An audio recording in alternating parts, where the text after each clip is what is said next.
You're sitting in your living room when the lights flicker and die. The hum of the refrigerator goes silent. Your phone, now your only light, shows a news alert. Rolling blackouts are hitting the grid. You shake your head. You've heard the headlines for years. America is the world's top producer of natural gas. We're pumping more oil than any nation in history. We have record energy production.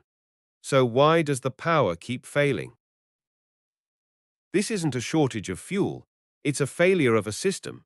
This is the energy historian, uncovering the hidden structures that power civilization. Think of it like a water fountain.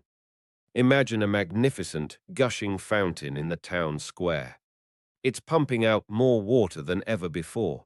But the pipes that carry that water to your house, they're old, brittle, and too few. Some have been shut off for repairs. Others are being used to fill tanker trucks headed for other towns. The fountain is overflowing, but your tap is dry. That's the paradox of modern energy.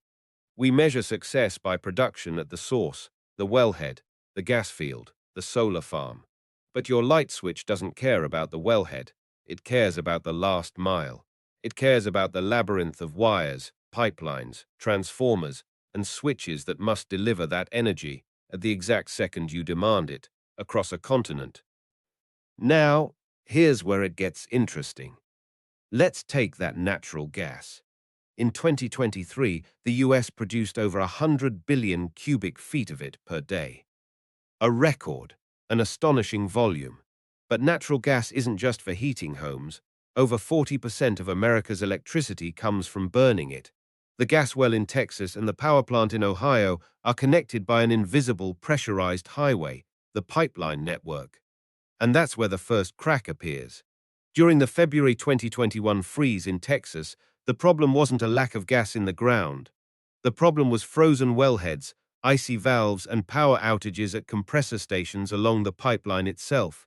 The fuel was there, but the delivery system seized up. The result? Gas prices spiked 100-fold in some regions, and power plants starved of fuel tripped offline. The grid collapsed.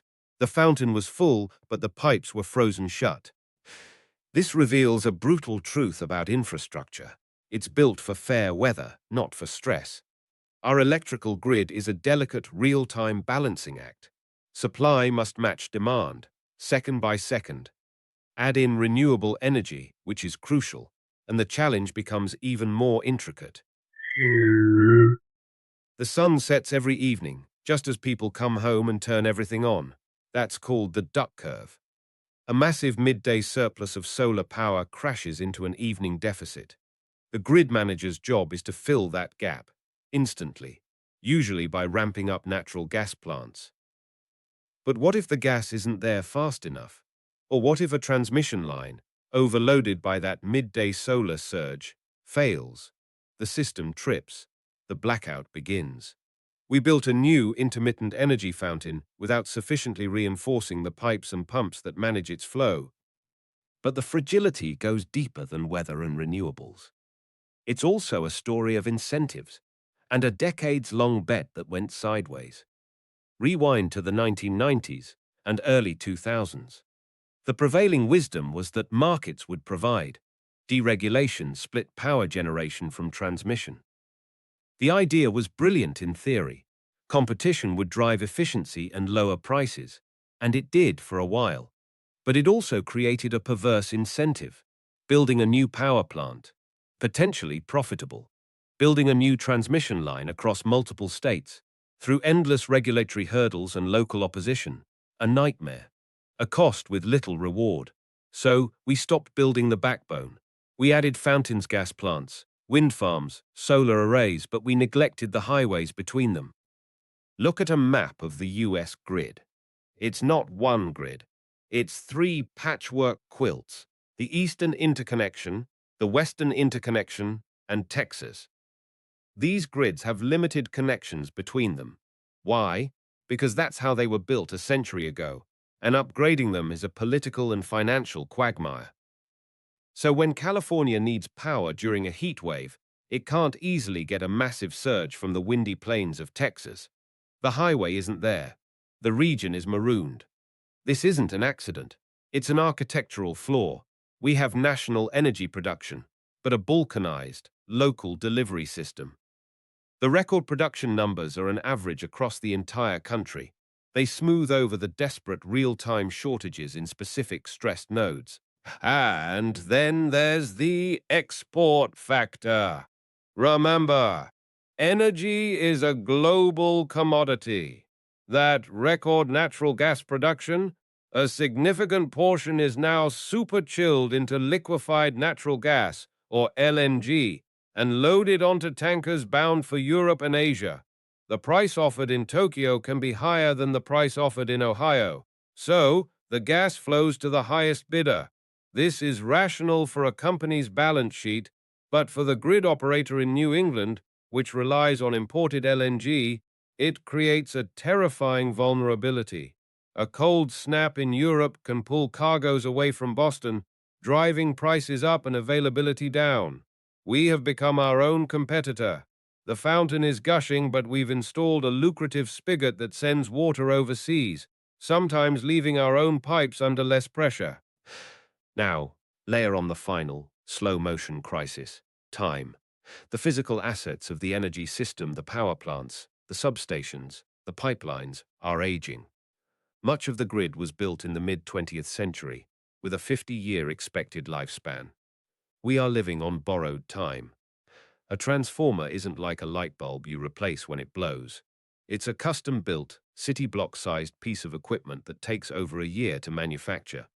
When one fails unexpectedly, there is no spare on the shelf. The system is forced to operate closer to its ragged edge, with less margin for error. Every heat wave, every cold snap, pushes these aging components harder.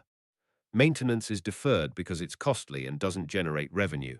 It's a silent decay, until the moment it screams. So, let's reframe the original question. It's not, why are blackouts increasing if we have more energy? That's like asking why traffic jams are worse if we're building more cars. The real question is, what have we valued?